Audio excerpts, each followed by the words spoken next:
here. Okay. All right. And of course, feel free to stop me for clarification or for discussion on anything that we are doing or have done before. All right.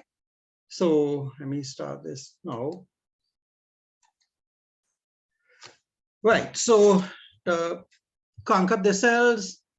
So let's look at question 1. So the idea behind it, of course, is what is the background material that was necessary to be covered in order to answer the question.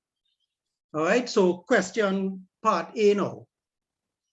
Right, so you have a signal and it is asking you to explain how, if you're given a continuous time signal, to explain how a discrete time signal can be produced, and to use some diagrams, to use clearly labeled diagrams in your explanation. Now it's 10 marks for the question. So this should tell you that there's a certain amount of discussion. You have to write a set of English, but essentially, remember the process in sampling is that you have, well, what we're looking at, you have the continuous time signal, and somewhere along the way, we have to end up with X and T.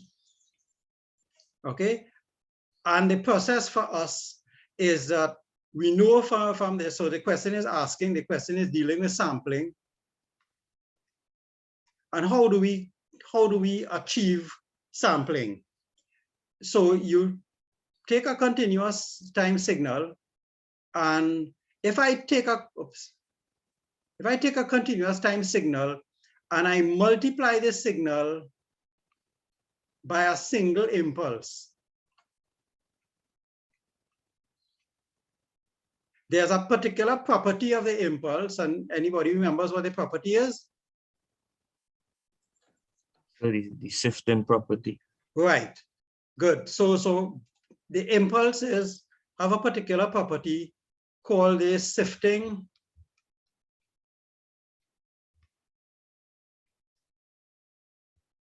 right? And the shifting property basically says that if I take any signal, and I'll use a different symbol here, if I take any continuous time signal and I multiply it by an impulse at some time t0, what it does is that the shifting property picks out the value of the continuous signal at that interval, at that point wherever the impulse occurred. So that if now I were to repeat and then I multiply this by another impulse at delta t1, then I'm going to get y t1 and so on. So I could keep going for any sets of values of t. So therefore, if I were to take my continuous time signal and multiply it now, not only by a set of impulses, not only by a single impulse, but multiply by a whole set of impulses. And this was in the discussion something called an impulse train. Remember the impulse train?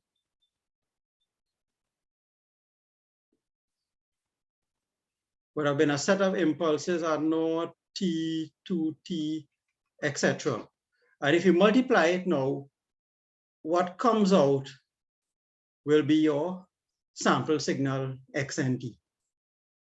All right. So what the question would have required you to first say that, okay, first of the question is dealing with sampling, and you sample a signal by multiplying it by a series of impulses. Impulses have a particular property called a shifting property that works like this, some sort of summary, so that if now I were to take a whole series of impulses and multiply by my signal, I am going to get it is going to pick out a series of values, which is my discrete time signal. You can also indicate it, for instance, if you took like a simple sinusoid, you could have drawn a diagram, right, to show that at the intervals of the impulses,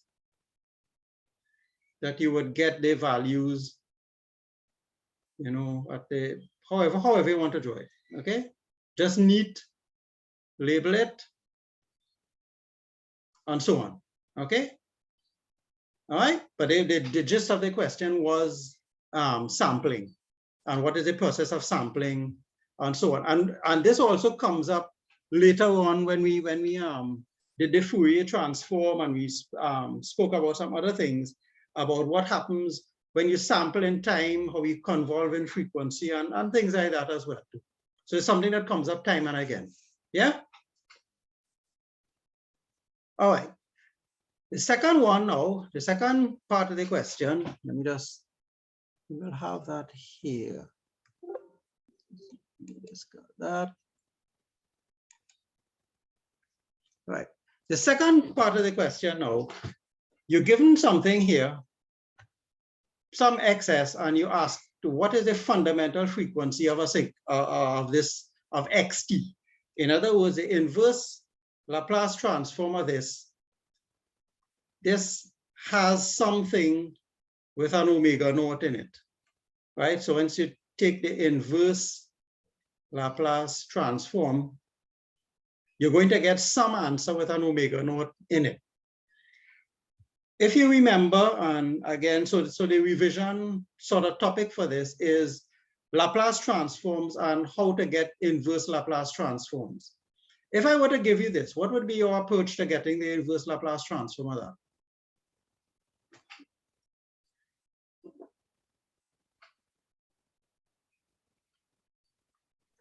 Also, the first thing I would have done is to get the factors, so we could separate it into, well, make it into, well, a way that we could take the inverse Laplace transform. Exactly, right? So the revision, the approach here would be first off to try and see if we can factorize this so that we now get it into our point that you could go and hunt up in the tables to see what the answer is. If you look at this now, what do you notice about the roots of this? If you're trying to find the roots of that, what's going to happen?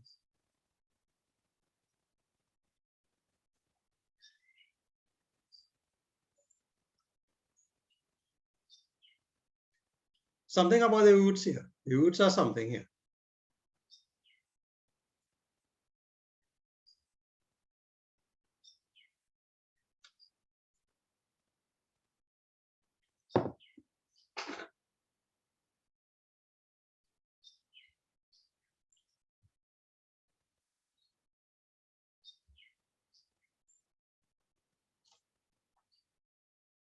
If you try to find the roots here, you'll find that the roots are complex. So from the time you have a situation like that, you know that the answer, the inverse Laplace transform, is going to have a sine omega naught t in it or cosine omega naught t. Right? And that is why the question is asking you about this. So from the time you look at this thing and you try to factorize this, however, and you see that the root is going to be complex, you know that the answer has a sine omega 0 t or a cosine omega 0 t. Of course, we make it a little bit easier for you if I mean, always 10 marks here. This is part of the observation, but if you look at the paper itself, let me get to this, the past paper here. If you go down to the Laplace tables, and I will share this, let me stop sharing this and share something else. Where is that?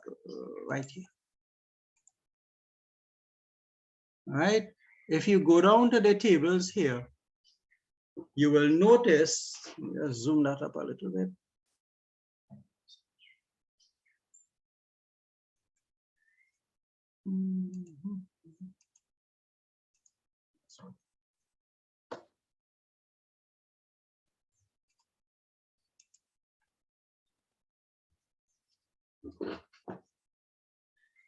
Sticking out of it, right?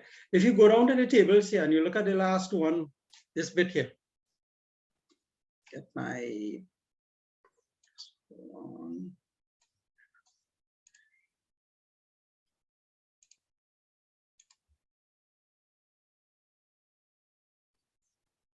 okay, look at the last one, the last entry. if you look at the last entry into the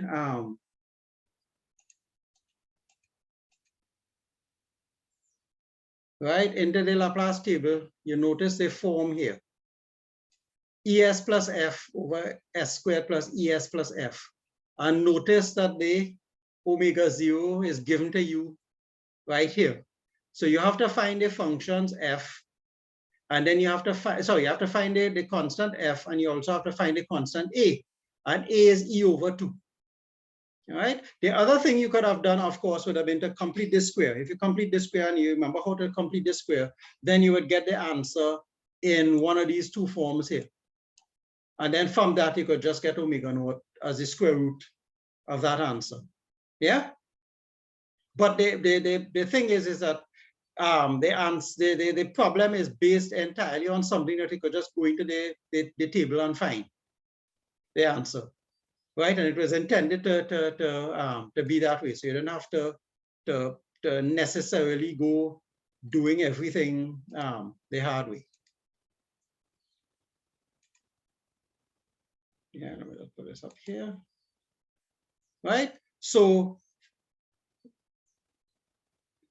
look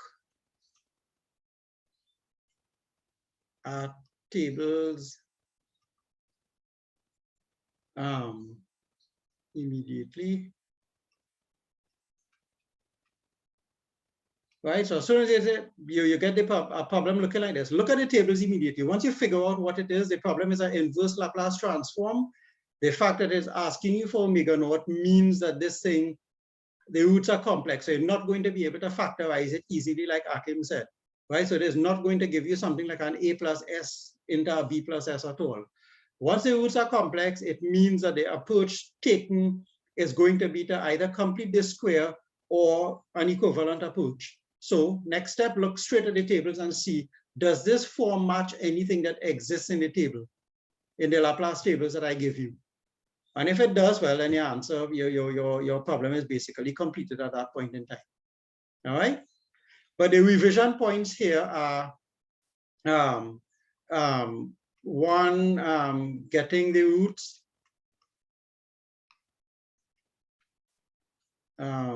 Two, partial fractions.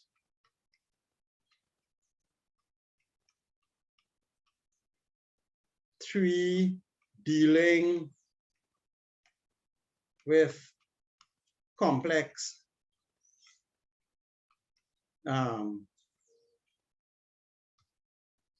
right? So depending on the roots. So if the roots are simple, you go to step 2. If the roots are complex, then you're going to have to deal with step 3. 4, check the tables carefully. Right? And of course, 5, solve. Right? So normal Laplace thing, but you should be able to do these things. These things you should be able to do very quick. Doing that, partial fractions. Yeah. Excuse Dr. Mundi. Yeah. You mentioned that it have 2 options, right?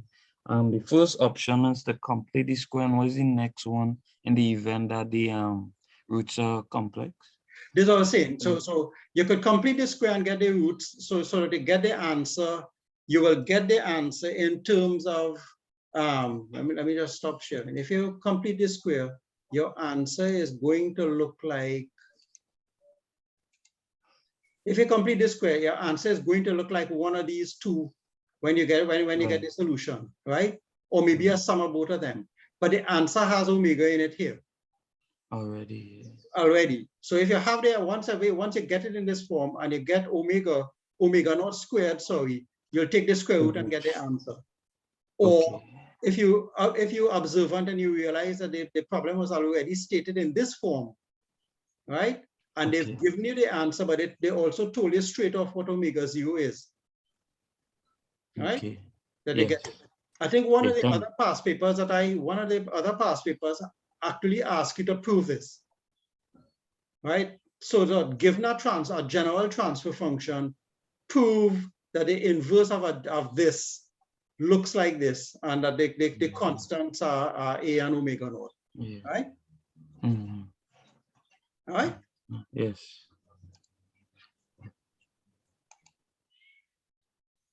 Where are we? Okay. So in term, and again, so if and you have a number of, sorry, you have reviewed this a number of times, both in this class and in 1016. So it's something that by now should be second nature to you all. So you shouldn't have any real issues with that. Okay. Right. Okay. Question 2 now.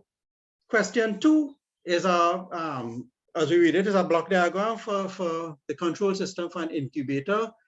You have temperature in and temperature out, and then you have three subsystems: control something controlling the input. So when you set the temperature, presumably the heating element, transfer function, and the behavior of the thermocouple. These are actually random models, and they're not generally, the particular models here are not true. In reality, the thermocouple sensor, oops, let me go back. The thermocouple sensor is usually this here. Where am I? Yeah. This here is usually a first order type of behavior, right? You'll see that in your controls. The input controls, if it is an amplifier, usually it would be an amplifier type of thing. So it would be a first order, and a heating element, maybe another first order as well. So instead of this, you might actually see something like 1 over s plus 6 over s plus 1. This was just contrived to create a problem. But when you're doing your controls, ECNG2009, and courses like that, you're going to actually get things like the transfer functions for thermocouples, for motors, for instance, like our motor controller circuit, the actual motor here would have a transfer function, right? So this is really, although we have been accustomed to seeing block diagrams, you know, whether G1, G2, all those kind of things. And then in the feedback, you would see an H1 and so on. I mentioned it in class, but also in reality, each of these actually represent a real physical system. Okay? So real physical system. And in controls and so on, you will learn what those may be, right? Valves, motors, thermocouples, thermistors, any number of other things, amplifiers, you know, signal conditioning elements, and the like, heating elements, and so on, right? So once you model it out, then you could substitute the actual transfer function and simplify it, which is what this particular question is asking you. So this is the block diagram for whatever this is, an incubator. You actually have transfer functions for the G1, the G2, and the H1 here. So the question is asking you, what is the overall transfer function for this? So the revision points for this are how, if I give you a block diagram, what are the things that you need to know in order to simplify block diagrams, right? And what do you need to know to simplify block diagrams? Remember, some of the things that you need to know is a takeoff point, for instance. If I move a takeoff point from after a block to before, what happens,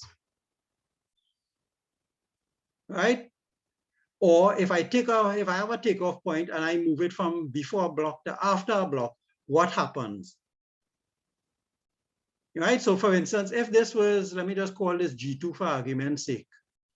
Now this is a simple diagram, so it wouldn't apply here. But if I were to take this, move this takeoff point from here to here for argument's sake, right? What happens? What do I have to do? I'm going to have to put in a block here. Because of that, once I move the takeoff point before here, I'm going to have to put something in that block. What is it?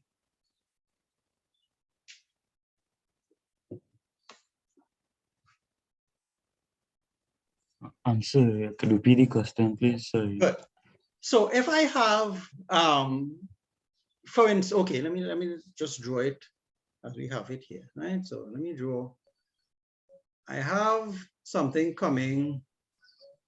I have a block which is G. G is going along. So one of the things that we do when we're simplifying block diagrams is that one of the options that we have is that when we have a takeoff point, sometimes in simplifying block diagrams, we need to move the takeoff point before another block to give us some, to enable us to simplify the diagram. So if what I have here, the green is original, but I want to use now, I want to use the blue, I want to move the green spot to the blue. So I'm going to have to, obviously, if I do that, this feedback line, I'm going to have to put something in the line here to compensate for that. What is this? It'll be 1 over G. Okay, so let's try to figure it out. So at this point, at the green output here,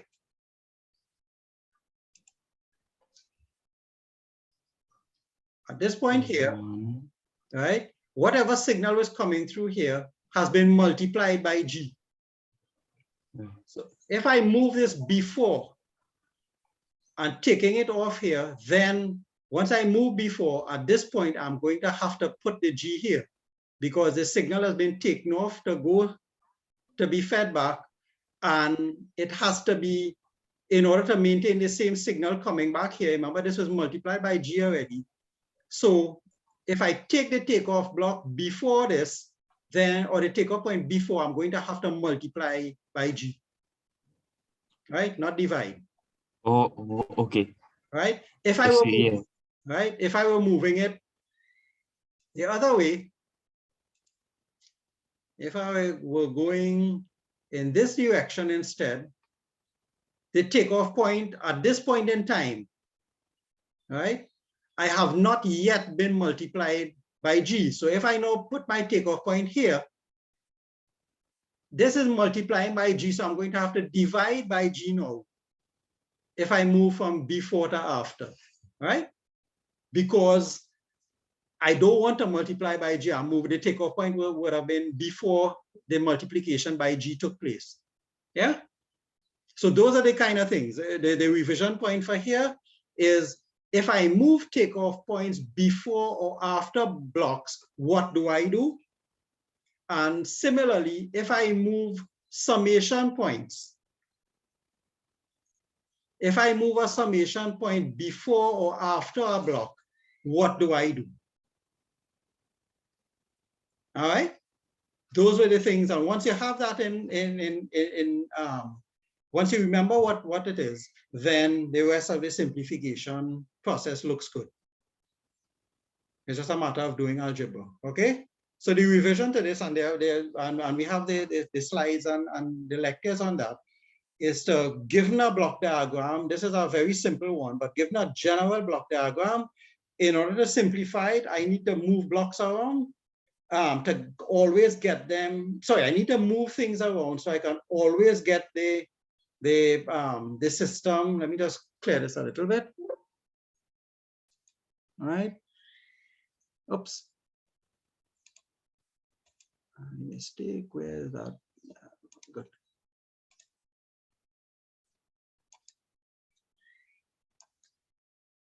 Right? Yeah, the thing is that I always, at the end of the day, I always, no matter how complicated the system is,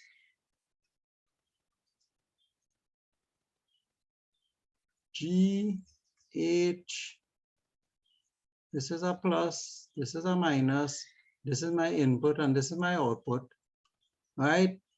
You could put the S here if you want just to be complete. But that no matter what you're given with in any kind of problem, you want to reduce it to this form so that the final answer is going to be G over 1. And if it's negative feedback, what's the sign here? Plus or minus? It will be plus. Plus, right? So you want to get ys is equal to, okay, so that is what you're always aiming for. And in order to do this, you have to be able to move takeoff points around, and you have to be able to move summing junctions around, either before or after blocks. And we will see that as we go along in some other questions as well. Right, now simplifying this one was easy because you have two, you have a G1, G2, and H1 here. So this one is cascaded. So this together, G is equal to G1 by G2. So G is G1 by G2, H1 is that. So you simplify it, and then you substitute for each of the individual components in there. Yeah.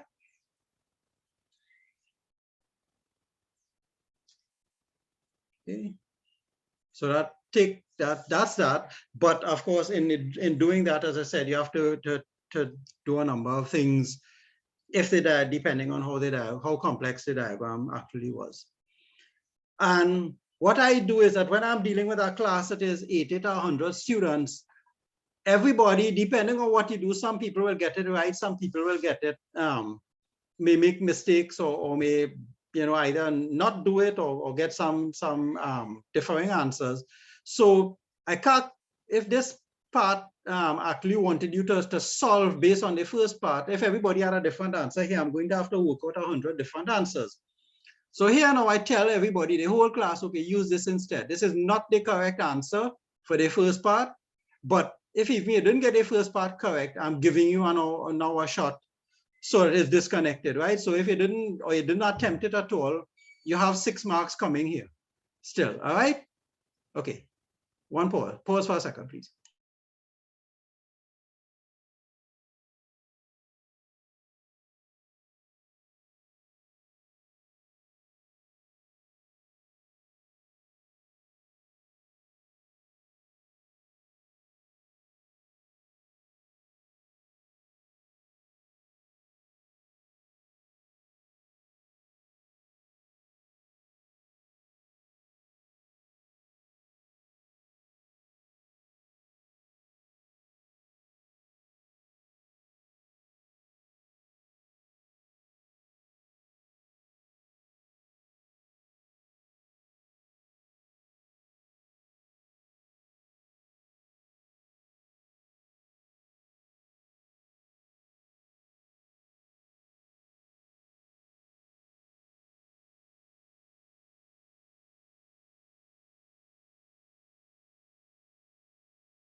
Right, yeah, we have examiners meeting this morning, so had to deal with something there. Okay, so assuming now that the transfer function is this, what is the steady state value of the temperature of the chamber in response to a step change? So this again is a Laplace transform, but what is it dealing with? What particular topic we dealing with here? From the time you see this,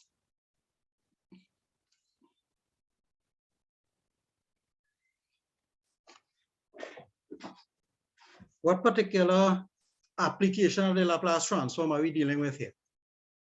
So that would be final value theorem.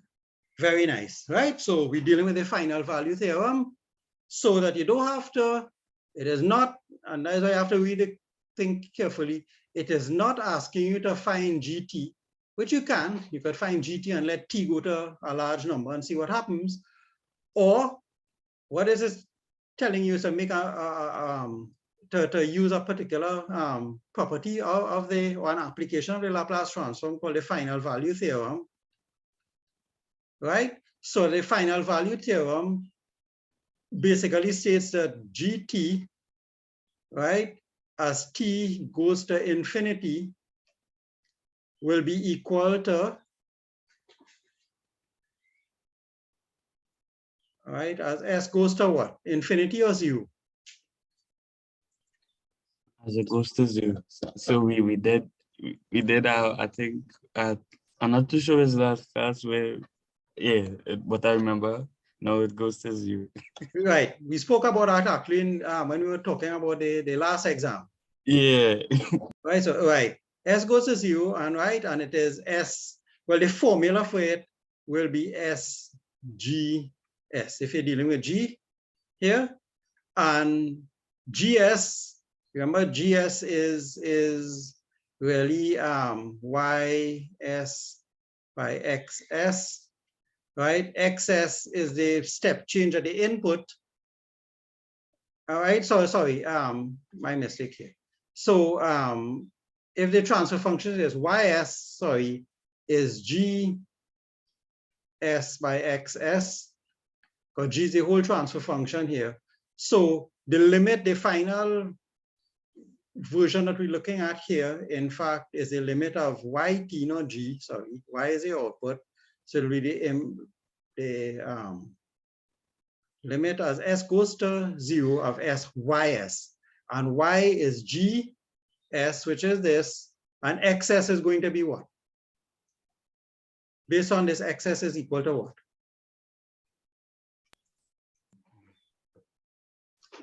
So it will be 10 over S. Right, so 10 over S. Remember, it's a 10 degree change you're looking at. Right now, in a problem like this, if you just set XS as 1 over S, in other words, apply a unit step to it instead of a 10 degree input. Instead of 6 marks, you would have lost 2 marks for that, right? So if everything else is correct, you would get 4 marks instead of 6, right? So it's not an all or nothing, all right? But because the question specifically asks you for something, if you don't do it, of course, well, you wouldn't get the marks for that particular section. Right, so 10 over S by this, and then you set S going to 0. Okay, so that one, so revision points, you need to know the final value theorem. You also need to know the initial value theorem, right, which gives you the initial response of a system. And another revision point is that systems have an initial response, and a steady state response, right, in two inputs, right? So when you put a step on that system, it does something initially, it also does something after a period of time. How it gets from here to here is what we know collectively and have learned elsewhere as a transient response.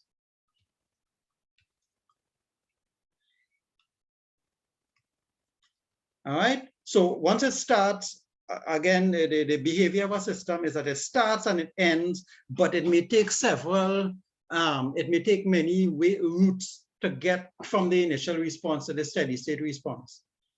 And a later question in this paper will deal specifically with that when we talk about the response of a second order system to a step. All right.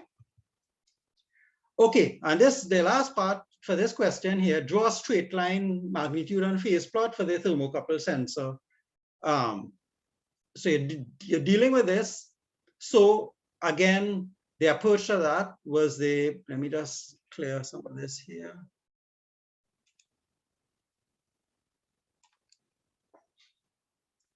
Right, so once you're doing this now, so the steps for this, we are dealing with the dealing with the magnitude and phase plots, the body magnitude and phase plots, which are the straight line, the asymptotic plots.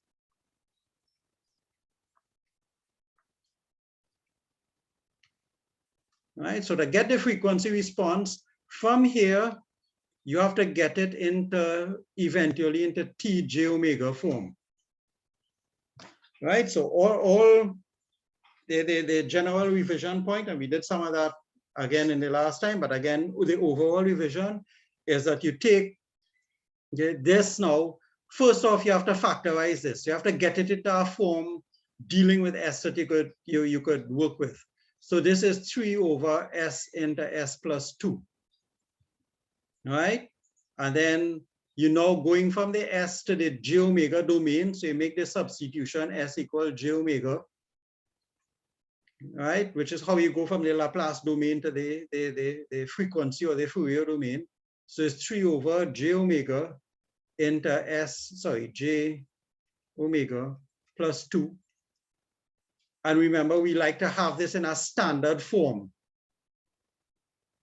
right? So the standard form is something plus j omega over whatever. So you get this in the 3 over j omega. And then we have to get this now into 1 plus j omega over 2. But to get it, so we have to also multiply this by 2 to get it back to this form here, right? And we now ready to start plotting. And what you have to remember for the both magnitude and phase plots, zeros. What is the frequency response for a single pole, a simple pole, and a simple zero? You're drawing it on a log frequency. So this is log of omega, and this is the magnitude of the response, right? Let me just use H here. What is the frequency response of a simple zero? What does that look like?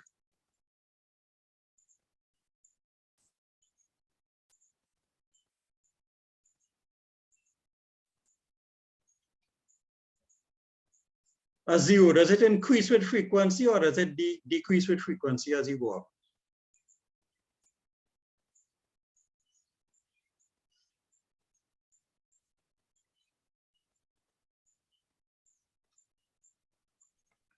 So I think a zero would decrease with frequency. Okay. I'm not too sure, so Right. So I had to go over that here. right, exactly. Right. So zeros increase. If you look at it, the zeros are the roots of the numerator, right?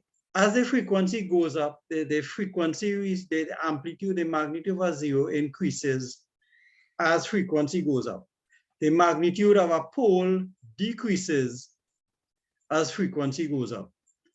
All right. So a simple zero, which is there a zero at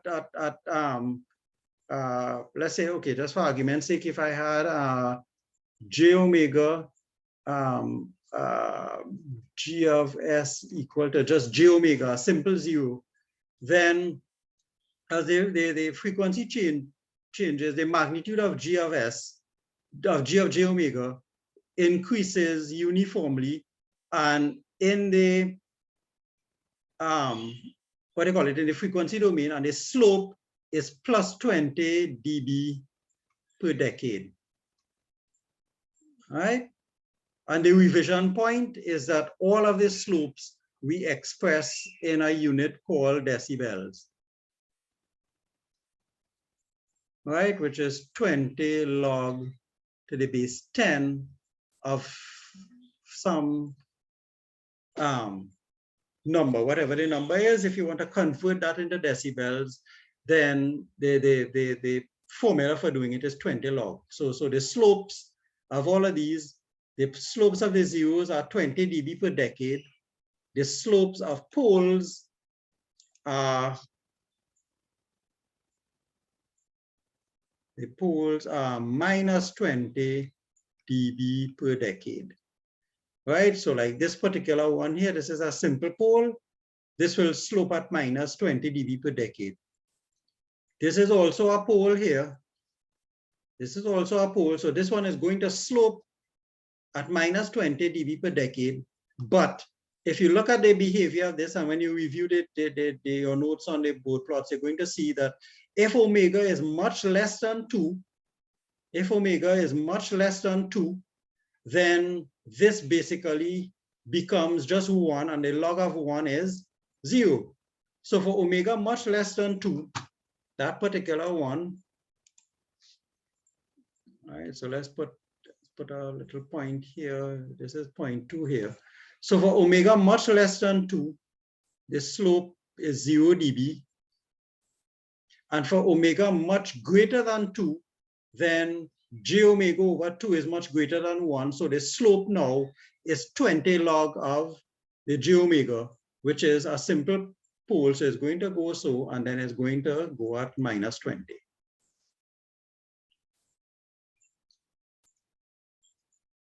All right. And then, of course, the constants here. What if I have 3 here, 3 over 2? This a constant will be 20 log of whatever that is, and that's a straight line that doesn't change with frequency. So the constant itself would have a single constant line at whatever 20 log 3 over 2. All right. So the overall response for this, well, this didn't have a 0. So the overall response would have been, we have a line at 20. We have this here at at minus 20 dB per decade. And then we have this simple, the simple one at three components to deal with. Okay. This, of course, is at omega equal to, this is at 2, right? And this is at 1 here, right? It courses through at 30.1, right? And the answer is, of course, we have the answer here. Let's go back here. So if you go to the, if I share the, where's the solutions here? Right. I thought I had the solutions of, that's good. Right, there we go. Yeah. We are at, right. So here we are. Right. So this would have been the point, and I just my solution actually has the true lines, the true curve for it, so you could see what it looks like. All right. So the marking points would have been 1 to convert it to the correct format, 2 to get the corner frequencies at 0 and 2. All right. And so you have the first. Let's see if I have a pointer, if I could get a pointer here for us.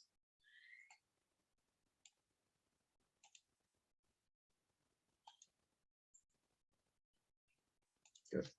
So the 20 log, this one here, oops, I'm drawing it badly. So this line here would represent the simple pole passing through at omega equal to 0 here. And then we have this straight line here. All right. And then we have the what do you call it? The one, it's kind of hard to see on this diagram actually. I should put it here. So at omega equal to 2, we have the other line that goes and comes down straight. Okay. So I should draw this over for you to make it a little more clear, because this was the actual plotted response here. Okay. So questions? Let me hear. Stop this one.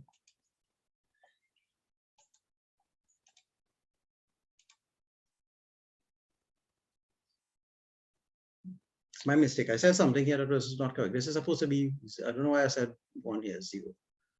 Right? This is, oops. No. Right, instead of this is supposed to be 1, 0 here. I made a mistake. It's supposed to pass through the point 0, not 1. So you have 1 and you have 2. So questions so far. Right, so what I'm trying to do, apart from answering the question, just to give you a sort of context of where the whole the actual whole topic dealt with. Okay, let's see if we could have a look at this one. Okay, So question 3 now. So Yes. I know that they asked for the phase plot as well. I'm not too sure Okay, good. Yes. if yeah, Mhm. To review that as well. Okay, nice. yeah, please, yeah. Okay. Let me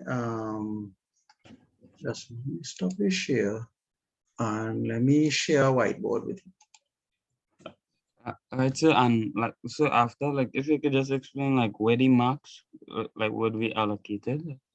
Right. So people Okay. know how to So the other part now, it asks for the phase plot. So the thing is asking you for both a magnitude and a phase plot.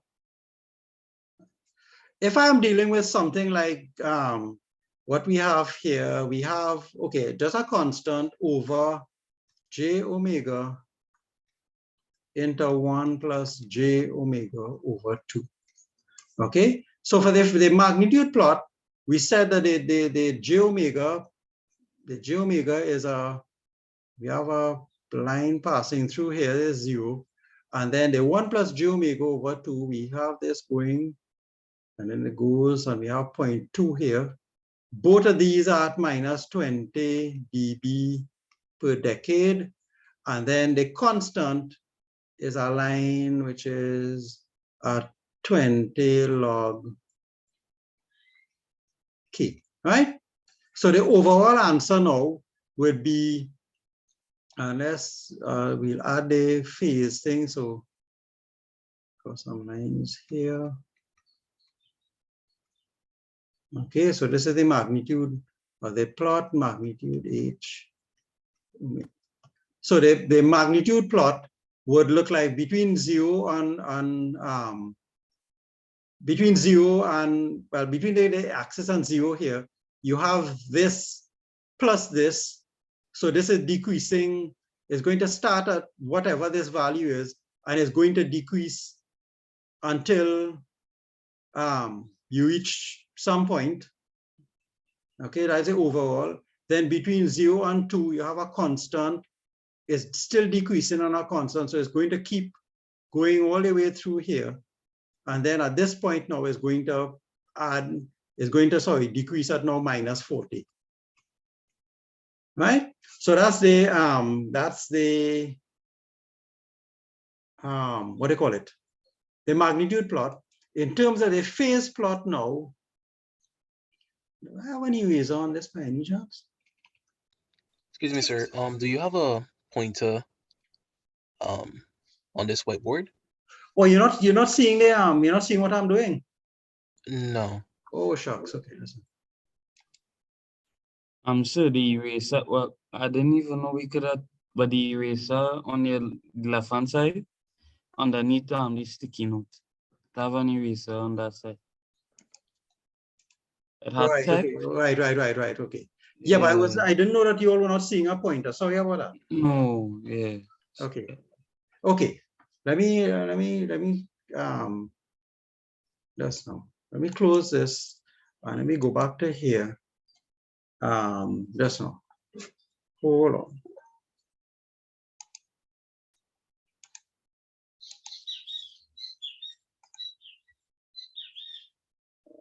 You were here. Good.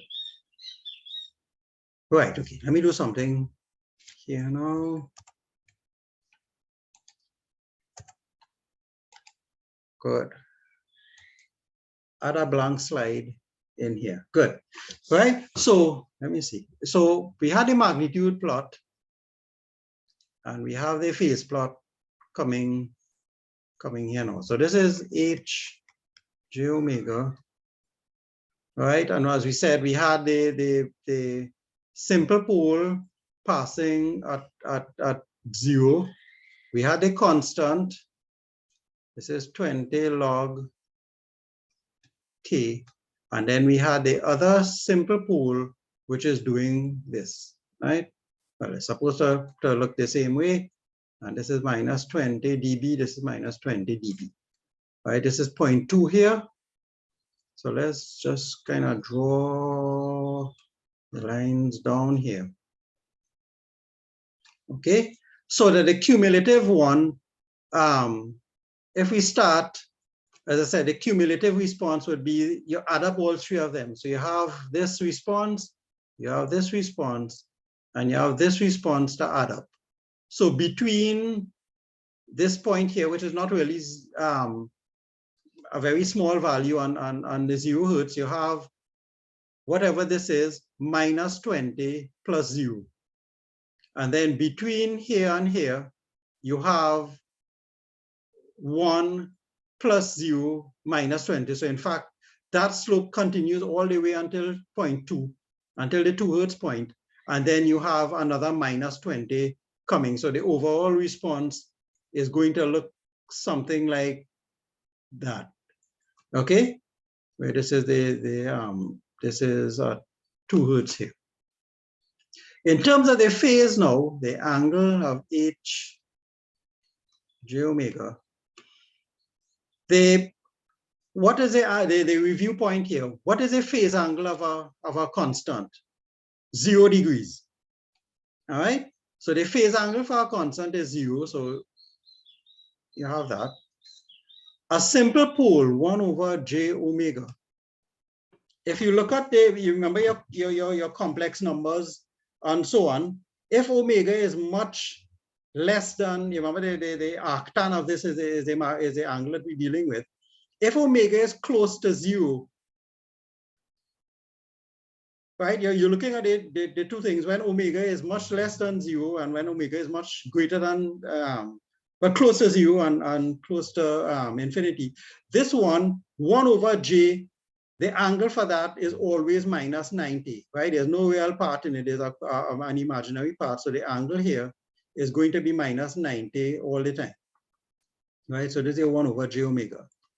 The 1 over 1 plus j omega over 2, right? Which is, this is 2 here. If omega is much less than 2, then you're dealing with a constant, which is 1 over 1. So that phase angle will be 0. When omega is much greater than 2, then you're back to a situation like this, where you only have an imaginary part, and the phase angle of a 1 over, the phase angle of anything 1 over j by anything is minus 90. So that particular one now is going to be, let me get a different color.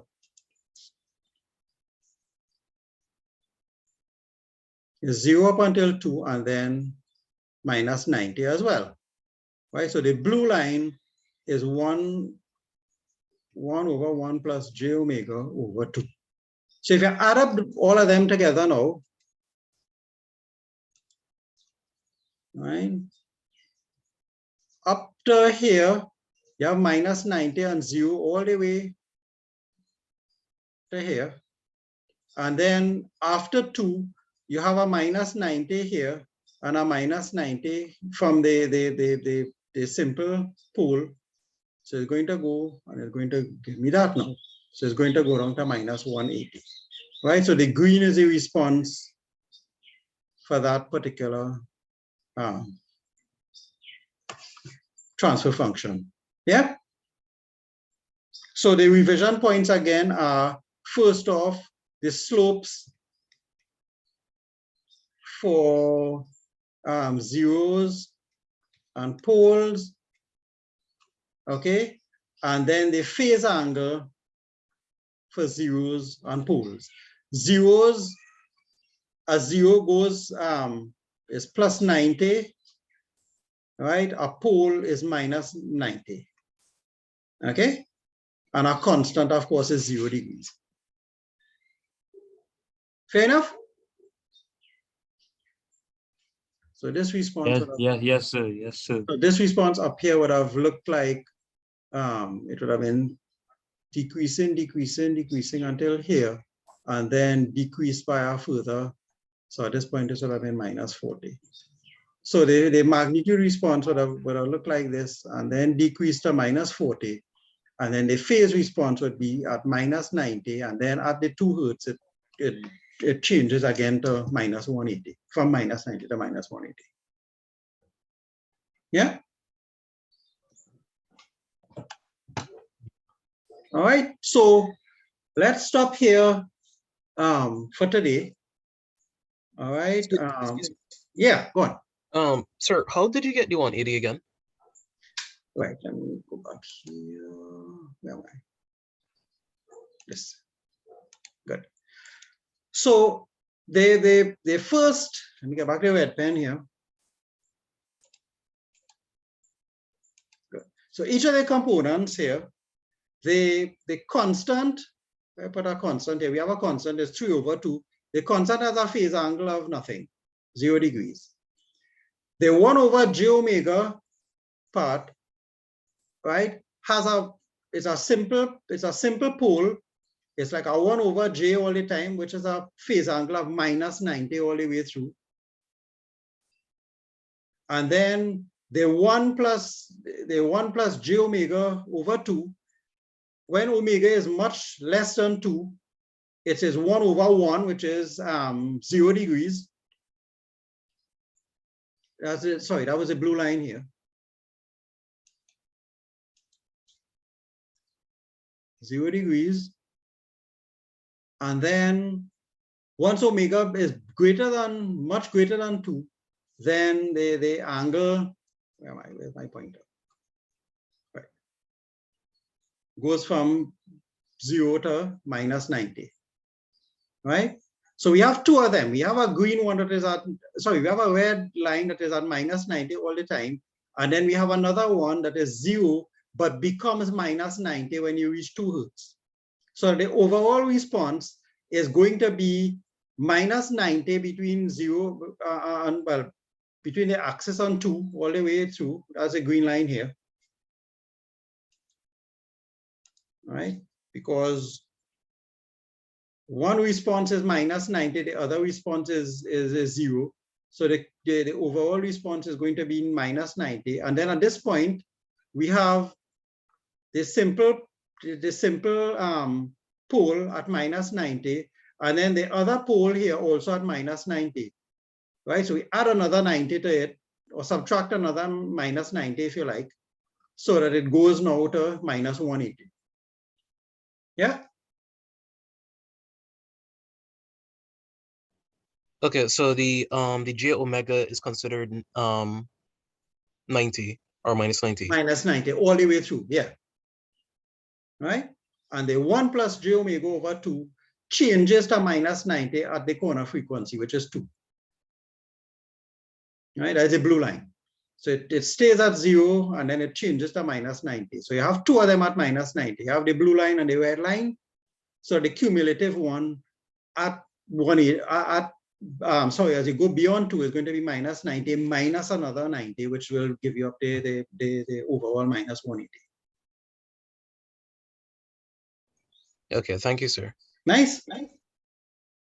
Okay, so that's it for today. We will continue the discussions on Friday. Remember, we have no class for this. The Wednesday class, the morning class is going to be for the circuits, the electronics class, and we will take the same approach that I'm doing here, which is to use the questions to kind of do a general review of everything.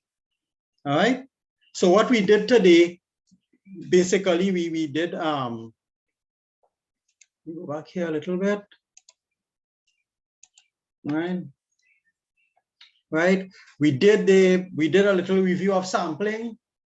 Right. We did a review of the finding the inverse Laplace transform. We did a summary of block diagram manipulations. This was a very simple thing, but we spoke in general about what to do with manipulating block diagrams. Here, we did so that was the first part. The second part was properties of the Laplace transform, and the particular one that we were interested in was the final value theorem for that. And then the last one was a simple application of drawing a board magnitude and phase plot. And we went through the steps of that. And then we also recalled what was the slopes, the magnitude slopes for simple zeros and simple poles. And then the more complicated, these two things are considered simple poles because the magnitude is 1. If we had a j omega squared, for instance, then that we would call that not quite a complex pole, but is not a simple one that slopes at -20. All right. Every time you increase the index, when you go over the notes, you will see that an s squared, for instance, will slope at -40 when you convert it to the j omega domain, and s cubed would have sloped at -60 when you convert it to the j omega domain. All right. And we spoke about that, and also doing the magnitude and phase plot, which is where this slide comes in. Right. It's a little scrappy, but we have you have better diagrams in the note in the slides and to go over as well. All right. So between now and Friday, you can go over some of this. And the next thing we're going to talk, question 3 deals with the Fourier transform and some Z transforms. Question 4 are signal properties, properties of discontinuous signals, and so on. And then question 5, block diagram, but specifically dealing with the what do you call it? Stability. So that's the Hurwitz stability approach here. The second part of this, and then 5b again is something else. Now we're given a diagram, which is another application of the Bode plot. So we'll talk about that on why that happens. And 5b was not on our syllabus, so you could ignore that particular part of the question. All right.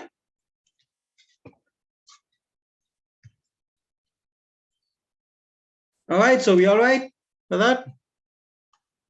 Yeah? Yes, sir. Okay, so I will stop the recording. As soon as it is available, I will post it as